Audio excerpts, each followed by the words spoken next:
নামা দিচ্ছেন না? ব্যাংক হচ্ছে রিস্কি সেক্টর।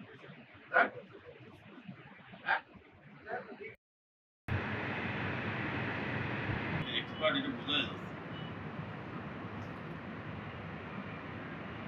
আমার বিশ্বে নামা দিচ্ছেন না? ব্যাংক হচ্ছে রিস্কি সেক্টর।